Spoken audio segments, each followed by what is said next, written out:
Boa tarde, pessoal.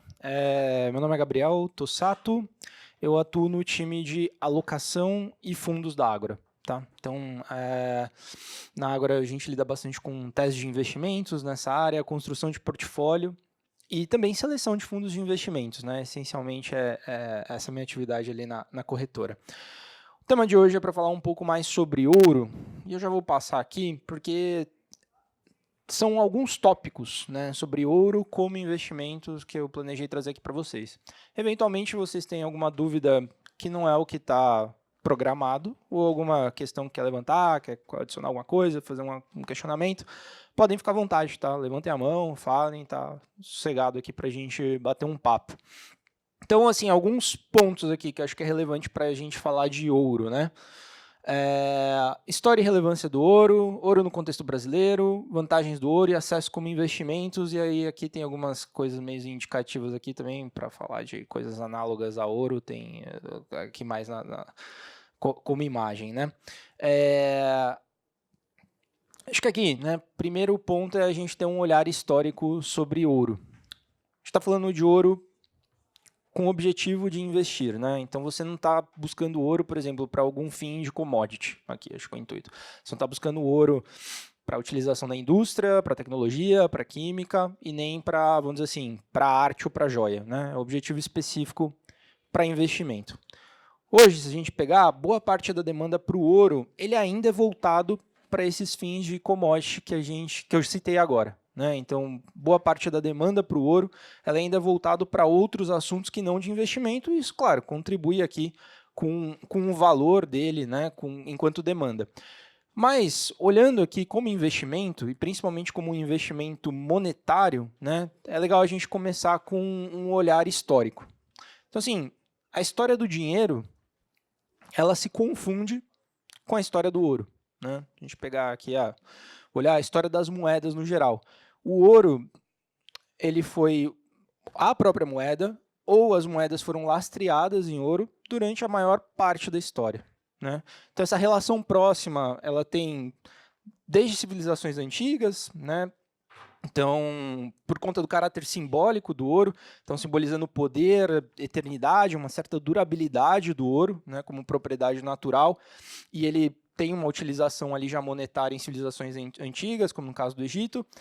No Império Romano, também o ouro ele foi base para moedas, metais preciosos no geral, não só o ouro, né, ele foi utilizado como reserva de valor e meio de troca, principalmente. Né? Isso daqui até ajudou bastante para a expansão histórica da utilização do ouro em várias geografias, como o Império Romano teve uma extensão bastante relevante. Essa utilização padronizada do ouro como moeda, né? Também ela tem um aspecto histórico importante aqui para o Império Romano. E isso daqui não é à toa. Né? Acho que esse é o primeiro ponto que eu queria trazer aqui. É uma questão puramente convencional. Então, assim, as pessoas buscam o ouro como investimento monetário, né? Simplesmente porque buscou no passado, simplesmente porque historicamente fazem isso, porque o ouro brilha, né? Porque o ouro ele tem uma relação simbólica com poder, com a eternidade, né? Com o aspecto real. E não é só isso. Né? Tem, acho que aqui, algumas propriedades intrínsecas do ouro que elas dialogam com esses outros fatores. Então, uma primeira propriedade aqui dele, né, é a durabilidade. Então, tem uma propriedade natural do ouro, que ele não envelhece, ele não corrói, né, não oxida, não explode. Ele tem uma durabilidade ótima, né, pensando em preservação de algo. Se você quer preservar valor, aqui não necessariamente o valor, mas esse item. Além disso, você tem toda a contribuição histórica que ele já foi utilizado como moeda também, então você tem uma amplitude de utilização do ouro. Aqui, que tem o fator histórico. Né? Mas, adicionalmente, né, tem uma outra propriedade que ela é muito importante, que eu diria que é a mais chave aqui na discussão sobre ouro, que é escassez. Ouro tem escassez absoluta.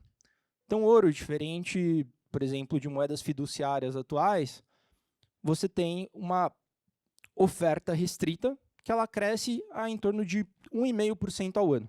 Se você compara, por exemplo, com o crescimento de bases monetárias, enfim, diversas, aí, do real, pode ser dólar, qualquer moeda, é uma situação bem diferente, né?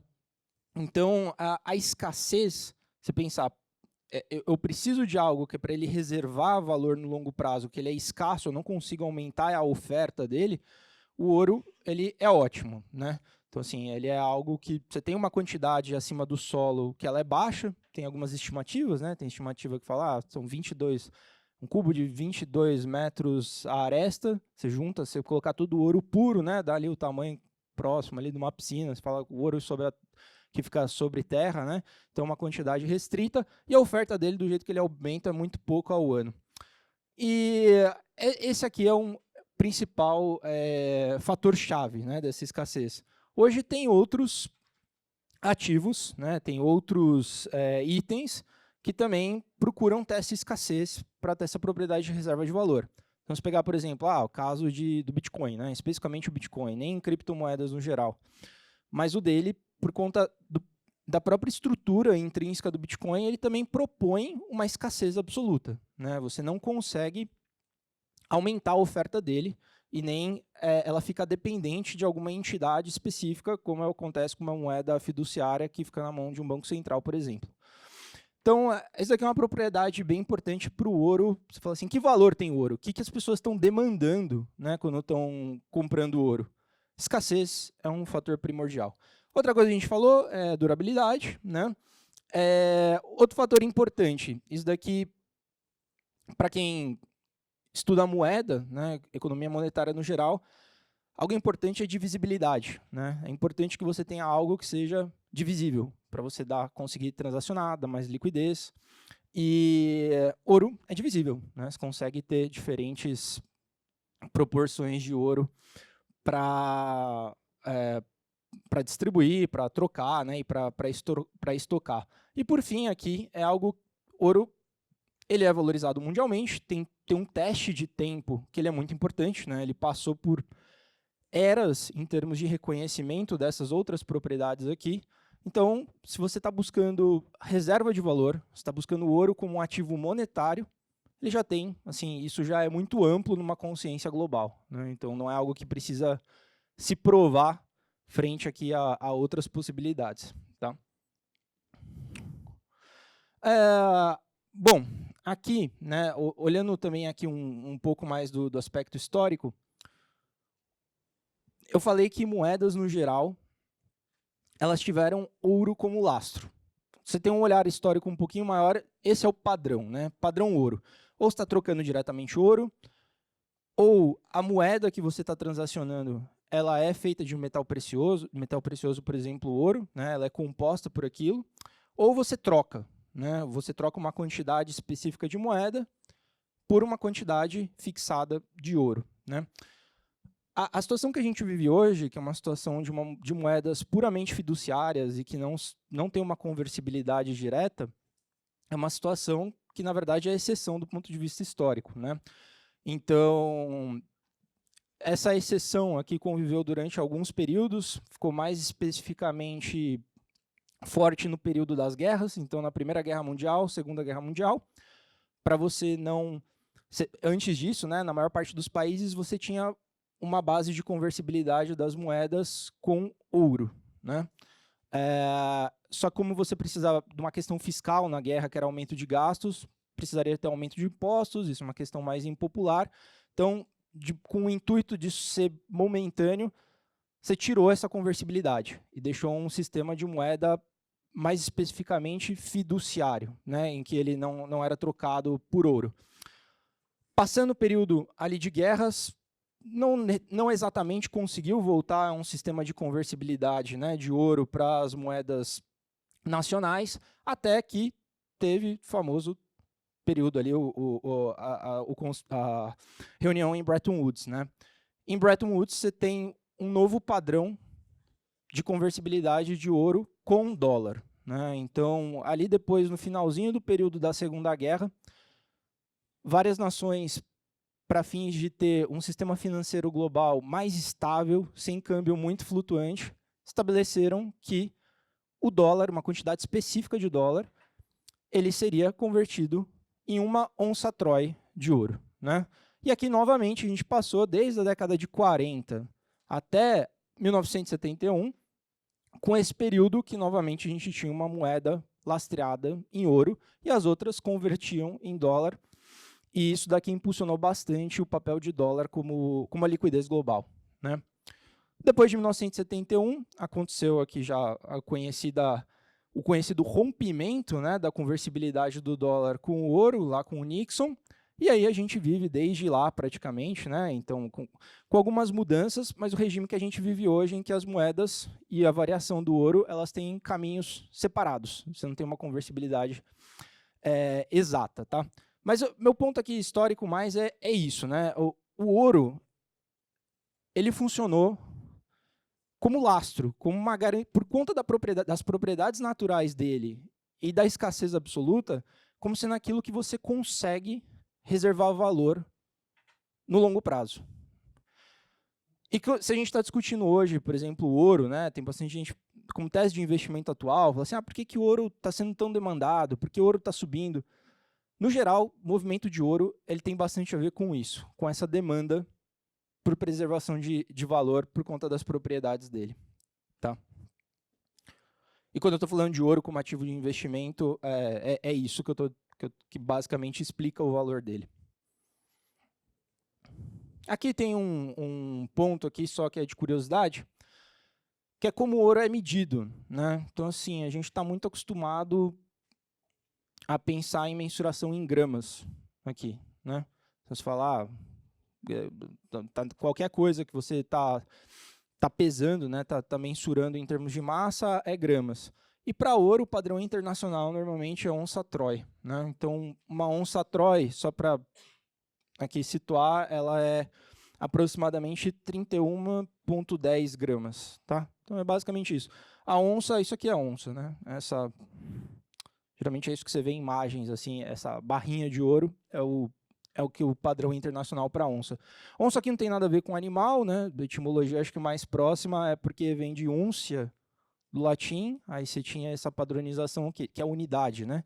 São unidades, e aí esse sistema de unidades depois ele tem várias padronizações. A Troy, que é hoje é padrão internacional para metais preciosos, é por conta de uma comuna francesa, ela faz referência. Então é a úncia de Troy. Você tem outras onças também. Aqui no Brasil, quando você vê onça, só fala assim onça, tanto para negociar alguma outra coisa, né? Você está falando de alguma commodity agrícola, por exemplo. É outra medida, não vai ser 31,10 gramas. Vai ser aquela medida que normalmente vocês veem escrito OZ. Então, se, por exemplo, vê contrato de alguma coisa negociando commodity, você vai ver lá aquela sigla OZ, que é onça, mas não é a onça Troy. A onça Troy aqui ela é normalmente para metais preciosos. Tem casos de medicamentos também aqui, mas no geral, metais preciosos, tá? É isso, quando está falando principalmente do mercado financeiro, vocês estão olhando o preço de ouro, você vai ver onça Troy. Agora, sei lá, vai ter algum outro uso, vai comprar ouro para algum outro fim, é comum achar em gramas aqui no Brasil também. Tá? Esse slide aqui é mais para retomar os aspectos, né? Então, basicamente, de onde que vem o valor do ouro? Por que as pessoas demandam ouro, né? Então, reserva de valor, principalmente, né? As pessoas estão buscando algo que ele tem durabilidade, que tem escassez absoluta e que tem reconhecimento histórico. Esses 3 fatores, é isso. Ativo de porto seguro, aqui principalmente para períodos de crise, né, e períodos de instabilidade geopolítica, você tem um crescimento dessa demanda por ouro. Basicamente, depois a gente entra aqui mais em questão de investimentos especificamente, isso daqui é um dos principais motores de demanda no curto prazo. Tá? Um fator importante, então, para ele, por que ter ouro? Né? Esse fator de proteção e preservação de valor no longo prazo, para compor a diversificação da tua carteira. Eu vou mostrar isso aqui depois mais em slide, mas basicamente, se você tem um período, né, em que tem uma depreciação, por exemplo, de várias moedas que você tem em carteira, você tem um período que ele é de forte aversão a risco para outros ativos de risco que você tem em carteira também, esse mesmo período, normalmente, você consegue preservar ali teu valor e ter um porto seguro de defesa se você tem ouro na tua carteira. Então, aqui é basicamente uma posição de hedge, né? E aqui componente estratégico, né, que é não só para fazer essa posição de hedge pontual ali em eventos de crise, mas pensando na preservação de patrimônio no longo prazo. Aí aqui eu entro, depois disso, só para ter esse olhar histórico, entender mais de onde vem a demanda de ouro, a gente entra um pouquinho mais na questão de investimento, mas até aqui tá tudo ok? Não sei se alguém queria falar algo, queria... Não?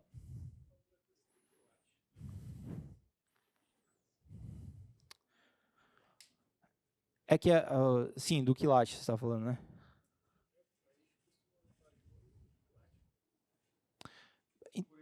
É, é isso. Aí eu acho que é para uma utilização mais vinculada ao uso, por exemplo, de joias, né? Você quer saber em relação à pureza que ele está envolvido. Aqui você está falando só de ouro, ouro puro, porque assim, ouro, por exemplo, você está colocando ouro em alguma coisa, ouro numa aliança, por exemplo, ele não vai ser ouro puro, ele não dá liga para fazer isso normalmente, né? Então você tem que ter um grau maior ou menor de pureza ali, que ele tem outros componentes envolvidos.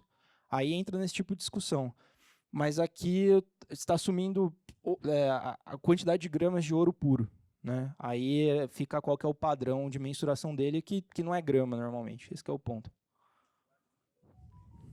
É isso. Não sei se alguém tem alguma coisa a mais, não?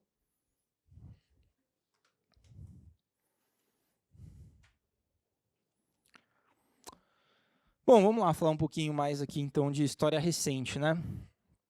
Eu falei que ouro faz sentido, normalmente ele é muito demandado para posições de investimentos e para compor a carteira por conta de momentos de crise, né? Principalmente crises, excessos financeiros, principalmente do lado fiscal dos países. Então, você tem uma desconfiança grande, por exemplo, com o valor de determinada moeda, ainda mais se ela é uma moeda central para o sistema financeiro, você demanda ouro, porque você não quer ter aquela moeda porque você acha que no médio e longo prazo ela vai se desvalorizar até mais do que, por exemplo, que você seria remunerado nos juros daquela moeda, tá? Então, assim, ouro, ele tem esses papéis mais assim de proteção em período de crise, mas ele tem riscos também.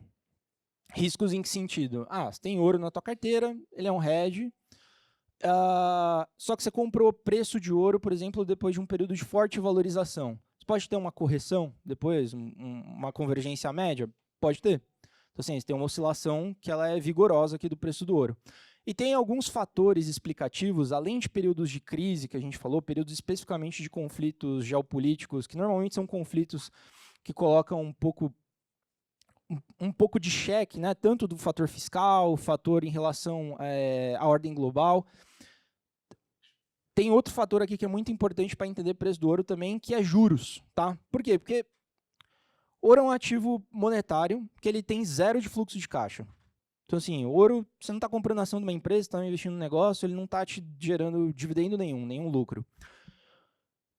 Ouro também não paga nenhum juros, né? Então, ele não está te gerando nenhum juros ali. Então, é uma coisa que é custosa para você carregar. E qual que é o custo de oportunidade, vamos chamar assim, dos juros, né? Do ouro, né? São os juros. É o que você estaria, na verdade, em vez de ter ouro, você tem uma moeda e ela te remunera para você manter aquilo, manter essa moeda. E os juros aqui mais central para olhar isso é juro norte-americano, né? Então aqui tem um gráfico simplesmente mostrando isso. A gente tem desde 1975 até agora, tem o preço do ouro, aqui o ouro já dolarizado, né, em amarelo. Esses períodos aqui, que eles estão em vermelho, são para indicar que são períodos de grandes conflitos, né, conflitos aqui com guerra. E aí você já vê aqui correlação, por exemplo, entre períodos de conflito e valorização do preço do ouro, com mais ou menos aqui alguma variação, mas é algo que assim, olhando mais de longe, né, ele é potencialmente explicativo.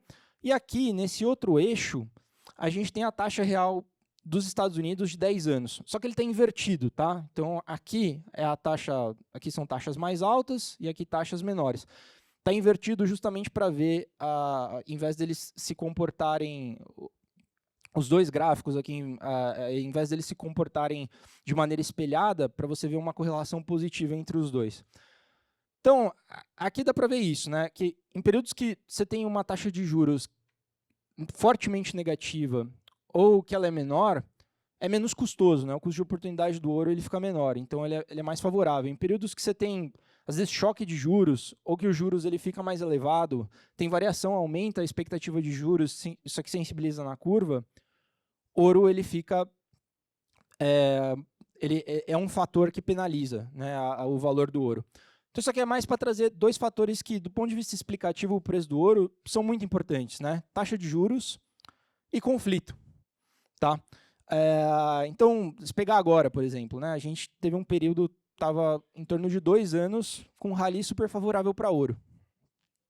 O ouro subiu mais de 100%.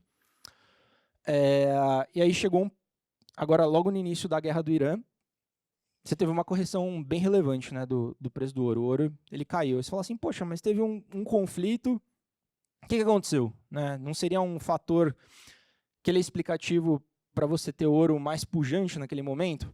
Tem outras coisas envolvidas aqui, né? Tem demanda por liquidez, inicia um conflito, você não sabe exatamente o que vai acontecer, demanda dólar, dólar é mais líquido, tem esse fator, mas outro fator também é a questão do conflito do Irã, depois que os preços, na verdade, eles foram mais sinalizados com o fechamento do Estreito. Fechamento do Estreito, aí já teve expectativa de impacto inflacionário, curva de juros nos Estados Unidos abriu, e abriu bem, subiu bastante a expectativa de juros. Com a abertura de juros, né, tanto no curto prazo, porque tem menos espaço para você cortar juros, quanto você joga isso um risco maior para o longo prazo, ele é um fator explicativo para que o preço do ouro ele caia. Então, é mais aqui um exemplo recente também para mostrar como que isso aqui é importante para o preço do ouro. Tá? Isso aqui é basicamente para dizer, a tese de reserva de valor do ouro, por conta daquelas propriedades, é algo pensando em prazos longos. Né? Você está pensando em preservação de valor para décadas, para vários anos. Né? Em termos de preço, no curto e médio prazo, oscila bastante. E oscila por esses diferentes fatores. Tá? Então, você pode ter valor lateralizado, ou contra alguma moeda, ele fica bastante desvalorizado também. Aqui, bacana. Esse slide aqui são duas simulações, tá, que eu quis trazer para vocês, que são os efeitos do ouro no portfólio. Então, o que basicamente está nesse gráfico? Em verde mais claro e verde mais escuro, está mostrando cada pontinho desse gráfico o retorno acumulado de 3 anos, de 2 portfólios diferentes. Tá? Cada pontinho no gráfico é o quanto que esses portfólios renderam em 3 anos. Suponha que isso aqui, cada um desses fosse um fundo de investimento. É como se você estivesse olhando a rentabilidade de 36 meses, todos os dias aqui desses portfólios, em todo esse período aqui. Tá? Então, é basicamente a janela móvel de retorno de 3 anos. Um portfólio, ele é um portfólio que eu só estou chamando de diversificado. Basicamente, ele é o quê? Ele é um portfólio tradicional de investidor brasileiro, tem bastante renda fixa local. Então, aqui a composição é 22,5% CDI, tem mais quase 20% em título de inflação, representado pelo índice IMAB, e uma outra parcela dele está direcionado para ativo de renda variável e uma boa diversificação global também, em bolsa global. Só que é o portfólio mais representativo do investidor brasileiro? Acho que não. No geral, o investidor brasileiro tem uma exposição lá fora que ela é menor, né? Ela não é tão relevante assim. O home bias é bem forte no Brasil. Mas eu estou assumindo aqui um portfólio que é mais próximo do que normalmente vocês veem como recomendado, não sei, por casa de varejo, por casa de investimento de pessoa física, esse portfólio ideal. Né? E aqui eu estou pegando esse mesmo portfólio, que é esse daqui, e colocando uma parcela de 10% em ouro. Tá? Então, é um portfólio que tem metade dos recursos em renda fixa local, tanto CDI quanto IPCA, tem uma parcela ali de aproximadamente uns 18% em Ibovespa, e o restante disso é tanto renda fixa global quanto MSCI World para fazer a representação de bolsa global. Tá? Que tem ali 60%, 70% Estados Unidos, e o restante ali é basicamente Europa e Ásia desenvolvida. O que eu estou querendo mostrar aqui é que, eu tenho exatamente o mesmo portfólio nos dois casos, exceto pela participação de ouro. E quando eu coloco ouro nesses portfólios, né, e eu olho um horizonte de 3 anos, que é um horizonte assim, de médio prazo, né? Não, pode falar.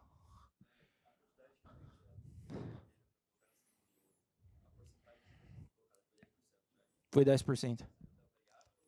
Não saiu, saiu proporcional. É como se saiu proporcionalmente nas exposições de cada um dos ativos. É isso, basicamente. Quem tinha mais participação perdeu mais, quem tinha menos participação perdeu menos. Foi proporcional a que ela já existia. Isso. Bom ponto. E meu ponto aqui é o seguinte: ouro, como eu falei, ele é um hedge, né? Você não está tendo dividendos com ele, você não está ganhando juros, ele é uma coisa chata de carregar em carteira, na maior parte do tempo. Se tirar o período que a gente tem agora, que é fabuloso, tem muita demanda para ouro, e tem o fator de guerra, igual que a gente comentou, mas tem muitas coisas na história recente também, tem fiscal norte-americano, tem outros fatores explicativos. Na maior parte dos outros períodos, pegar décadas recentes, foi uma coisa chata de carregar, né? E o que eu quis mostrar aqui é, em janelas de 3 anos, no geral, né, aqui o portfólio diversificado com ouro é o mais claro. Você teve um retorno superior ao portfólio o portfólio sem exposição a ouro, tá? Então, basicamente um seguro que você está carregando na tua carteira. Em períodos que você tem um estresse grande do ponto de vista cambial para real, do ponto de vista, igual que tem aqui um debasement de moedas, né, debasement de dólar que está acontecendo agora, você tem um fator que é de fuga de risco e que o ouro ele é potencialmente um bom hedge. Além de você ter um seguro para esses momentos, né, quando você olha a maior parte das janelas, você consegue justificar ter isso em carteira. Na verdade, quando a gente tira um retorno médio dos 3 anos, foi 41,88% no portfólio diversificado, e no portfólio diversificado com ouro foi 43,42%. É um ganho em 3 anos ali na margem um pouquinho maior, tá? Vai lá, pode falar. Tá. Nesse caso que você falou, se está caindo o ouro e está tendo impacto também no câmbio que é de dólar, você vai ter um impacto negativo maior. Isso. Mas é isso que está sendo assumido aqui para a simulação. Eu poderia fazer isso daqui com ouro em real, e aí eu vou mostrar depois isso. Vou mostrar uma coisa que vai dar essa ideia. Porque você pode ter exposição a ouro e neutralizar a exposição do câmbio, tá? Só que aí você ainda ganha um prêmio para fazer isso. Você não simplesmente elimina o câmbio, mas você consegue... É um hedge cambial, você vai ganhar ali o diferencial de juros menos o cupom. No fim das contas é isso. Mas tirar o efeito do câmbio, tirar o efeito do câmbio para ouro pode fazer sentido, do ponto de vista mais tático, e dependendo da situação de portfólio para cada um. Mas, pensando aqui nos portfólios, principalmente da pessoa física no Brasil, deixar com o fator cambial é um hedge bem importante, porque se você tira o fator cambial, você vai deixar tudo aquilo que é idiosincrático do Brasil, você vai remover aquilo como sendo um seguro da tua carteira, né? Porque, por exemplo, o ouro está subindo bastante agora por fatores globais. Tem questão de debasement, você teve demanda por bancos centrais depois da guerra da Rússia, você tem vários fatores ali que contribuíram para a demanda de ouro, ótimo. Mas se fosse uma situação específica do Brasil, você está buscando aquilo, sei lá, porque você tem exposição em juro real e Ibovespa. Se o teu ouro tivesse neutralizado no câmbio, ele não ia funcionar como hedge nessa situação. Então, se a gente está pensando aqui como um hedge mais totalizante, né, faz sentido você pensar ele com exposição cambial, tá? Para pegar essa proteção a Brasil. É isso, mas é um ótimo ponto aqui também, inclusive do ponto de vista de carteiras, né, de construção de carteiras. Taticamente, ali na Ágora, a gente trabalhou o ouro sem exposição cambial, né? Assim, é algo que faz sentido dependendo do momento. Mas pensando em algo estrutural mesmo aqui, como posição de defesa da carteira, cambial é o que mais dialoga. Alguém mais, pessoal? Não sei se... Não? Aqui, ó, esse assunto ele já entra agora, né? Bom, no fim das contas, tá, tudo bem. A gente falou de papel do ouro na construção do portfólio. Acho que aqui, só antes do que eu estava falando, é o seguinte, só para a gente finalizar essa ponta.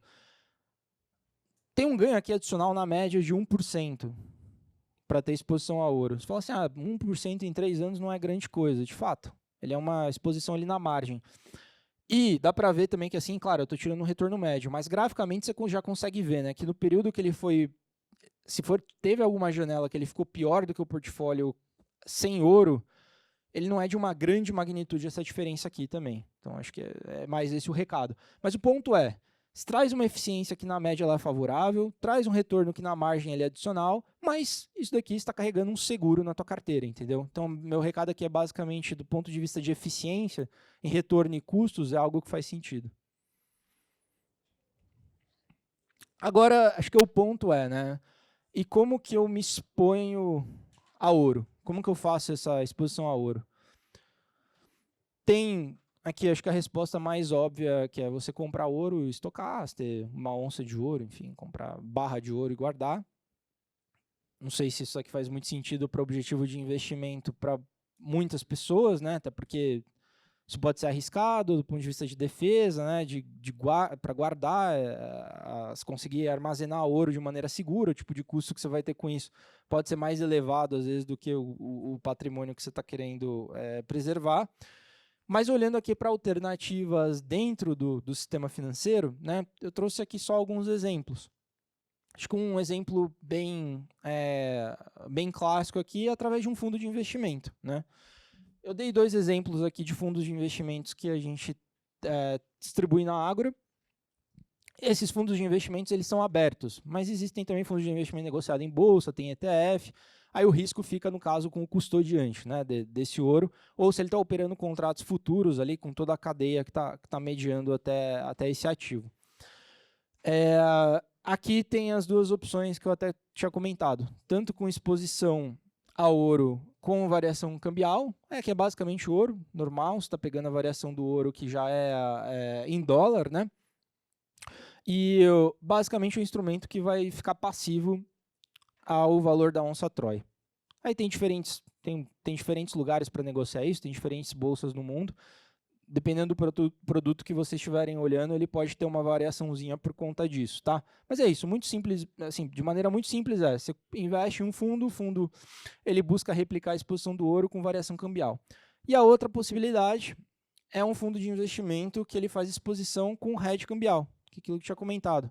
Então, às vezes você está assim, mais... Falar, eu quero ter exposição a ouro, eu vejo vários fatores que são importantes para a demanda de ouro nesse momento, mas eu não quero ter exposição a dólar, enfim, porque eu não quero dólar agora, não vejo nenhum fator que ele contribui para reverter o movimento de desvalorização do dólar em termos globais. Aí você pode pegar essa estrutura, que ela neutraliza a exposição do dólar, aí você pega a variação do ouro, né, nominal, a variação do ouro, e ainda consegue um ganho adicional, porque você pega uma participação no diferencial de juros, que vai ser o quê? Os juros local aqui do real, né, menos os juros em dólar, e tem uma parte de custo disso envolvida. Então, você vai pegar aqui uma parte do diferencial de juros entre Brasil e Estados Unidos e adicionar ainda a tua variação do ouro. É esse o trade-off, tá? É exposição ao ouro sem hedge cambial com um prêmio adicional ou exposição em dólar. Isso hoje está dando um retorno adicional bem importante porque o diferencial de juros entre Brasil e Estados Unidos é elevado, tá?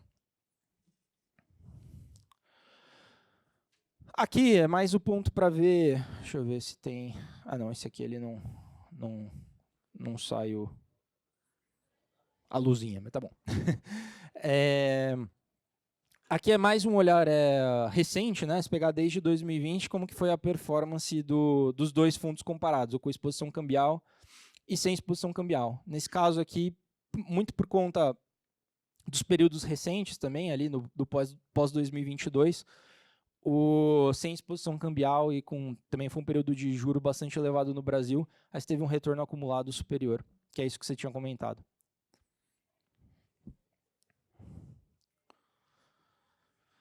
Aqui outras estruturas, né?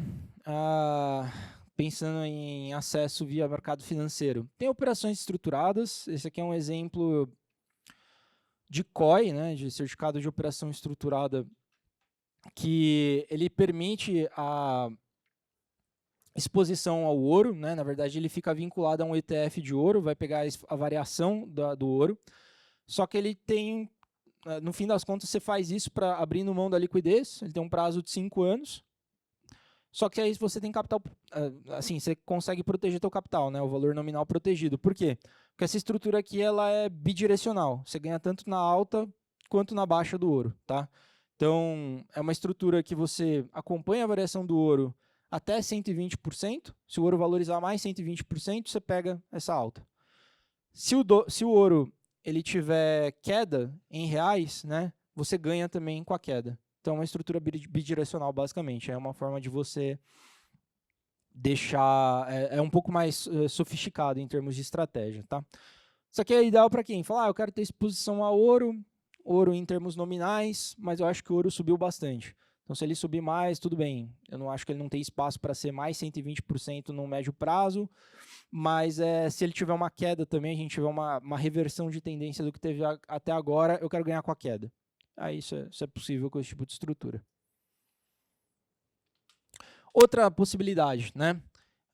Outro tipo de operação estruturada aqui, que não é COI, né? Mas é uma que comercialmente aqui a gente chama de collar. É basicamente uma estrutura com derivativos que ela segue a valorização do ouro igualmente. Ela te garante capital protegido, ou seja, você monta essa estrutura, ela tem prazo de 1 ano, ela tem como ativo objeto um fundo de ouro, um fundo que acompanha a variação do ouro, né? Se durante esse 1 ano você tiver uma variação negativa, você tem capital protegido. Você não vai ter perdido dinheiro aqui em reais, tá? Mas em um cenário positivo, você também acompanha a variação do preço do ouro até determinado valor, até determinada barreira, né? Nesse caso, é até 47% em 1 ano. Se ele valorizar mais do que 47% em 1 ano, teu retorno é cortado e você tem um ganho aqui próximo do CDI, né? Ele tem aqui um ganho de 14,33. Então isso aqui é uma estrutura para outro tipo de demanda, né? Não é para uma demanda mais estratégica que é de alguém que estava falando, poxa, também eu quero ter exposição a ouro, eu quero ter capital protegido, eu acho que ele não tem tanto espaço para andar assim, porque já teve um rally muito relevante, e eu quero entrar de uma maneira protegida. Aí você acompanha essa variação aqui, se ela for ainda superior, tiver um rally ainda mais forte, você tem um ganho aqui que vai ser próximo do CDI do período.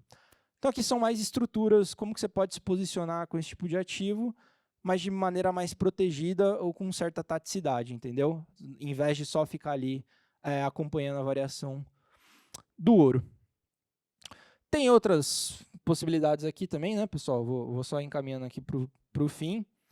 Tem outras possibilidades de estrutura com derivativos. Você pode operar diretamente também contratos de ouro, mas aqui é mais para exemplificar algo que está, acho que, mais próximo, principalmente para o investidor de pessoa física, tá? Ótimo ponto. Não, é tudo em real. Quando eu falo que ele tem variação, pega a variação cambial, você vai ver isso em reais, tá? Então, você investiu, não sei, R$1.000, aí você teve uma valorização de 10% do ouro e 2% do dólar no período. Você vai ver essas duas coisas em reais, mas você está exposta a tanto a variação cambial quanto a variação do ouro. Depende do prazo que você está montando essa estrutura de proteção, de hedge. No geral, aqui os prazos são mais curtos, então fica próximo da Selic, sim. Fica próximo ou de taxas ali que são de curto prazo, 6 meses, 1 ano. Então ele fica, que normalmente vai estar mais próximo ali da Selic. A não ser que tenha uma expectativa de que tem algum choque de juros, né? Choque para baixo, choque para cima. Aí você pode ter uma inclinação muito forte da curva de juros, aí isso daqui vai ficar um pouquinho diferente. Mas em geral fica próximo da Selic, sim. Pensa, não vamos dar um exemplo aqui, você tem Selic de 15, vai, tem Selic de 15, aí, não sei, de repente acontece uma coisa, você acha que na próxima reunião o Banco Central vai levar 2%, vai para 17%. Sabe assim, aí você vai pegar o contrato para negociar de 6 meses, ele não vai estar negociando no próximo a 15, ele já vai estar incorporando essa expectativa, entendeu? É mais isso, assim, excetuando esse tipo de coisa, tende a ficar mais ou menos próximo, sim. No exemplo que eu dei aqui, eu simplesmente balanceei para que a exposição ela conversasse com o que eu estava comparando. Então, comparando assim, uma carteira com ouro e uma carteira sem ouro. Para que a estrutura dessa carteira, né, o comportamento explicativo dela ela fosse semelhante no decorrer do tempo, ele está balanceado proporcionalmente. Mas assim, dependendo do objetivo de investimento de cada um, pode fazer sentido ser diferente, entendeu? Então, Então, aqui é do ponto de vista mais tático, né? Você está movimentando um portfólio que você está fazendo uma gestão ativa ali. Mas pensando em algo mais estrutural, Aí, basicamente, o que você tem que pensar é, qual que é o meu portfólio que eu tenho ele de maneira estrutural? Tem aqueles percentuais aqui por classe, tanto, sei lá, pós-fixado renda fixa Brasil, tanto aqui eu vou estar em ativos alternativos diversos, tem uma parcela aqui que ele é para renda fixa Estados Unidos, renda variável Brasil, renda variável global. Aí você pensa aqui, né? Se eu quero entender se eu coloco ouro ou não, você faz esse balanceamento proporcional que já conversa com o teu planejamento para o que você fez para a tua carteira estrutural, entendeu? Agora, de maneira tática, você está assim, você tá querendo operar de maneira mais ativa aquilo, né? Tá falando assim, ah não, vou colocar hoje uma exposição a ouro. Só que eu estou bem desconfortável aqui com a exposição, por exemplo, que eu tenho de Bolsa Brasil. Vamos supor, eu acho que, enfim, fluxo estrangeiro para cá tende a não continuar, acho que o preço está bastante esticado. Aí faz sentido eu rebalancear tudo se eu já estou ali querendo ter uma exposição menor à Bolsa Brasil de maneira tática? Aí não, aí você faz esse ajuste de acordo com a tua necessidade e objetivo daquele momento, entendeu? Esse é um ponto bastante discutido, né? Tem relação de outros metais preciosos, mas acho que em termos históricos, o ouro é o que melhor exemplifica essa proximidade com um ativo monetário, como sendo um ativo monetário. Que é igual que você falou, a prata tem bastante utilização como commodity. O ouro também tem, né? O ouro também tem. Tem bastante. As pessoas demandam ouro para fins de commodity diversos. Poxa, em tecnologia é bem demandado hoje, né? Ouro. Então, assim, mas até por esse reconhecimento global relativo ao ouro, ele é o que melhor e mais universalmente cumpre esse objetivo. Mas tem certas proximidades de outros, não só metais preciosos, né? Tem outras reservas de valor ali potenciais também que pode se aproximar ali do ouro. Acho que é isso então, pessoal. Eu agradeço a todos então. Você quer dar algum recado final, Desimão? Tá bom, se tiverem... Tem aqui um QR Code também ali que vai para o site da Ágora. Se tiverem alguma dúvida, podem me contatar. Meu nome é Gabriel Tussato. E convido a todos também para olhar os nossos materiais sobre ouro, mas também sobre teses de investimentos e carteiras que estão disponíveis dentro do Ágora Insights. Tem uma parte dentro da Ágora, que é chamado Ágora Insights. E aí tem relatórios diversos. Tem relatório sobre ouro lá, tem relatório sobre carteiras recomendadas e cobertura de empresas para ações e investimentos diversos. É isso. Obrigado, pessoal.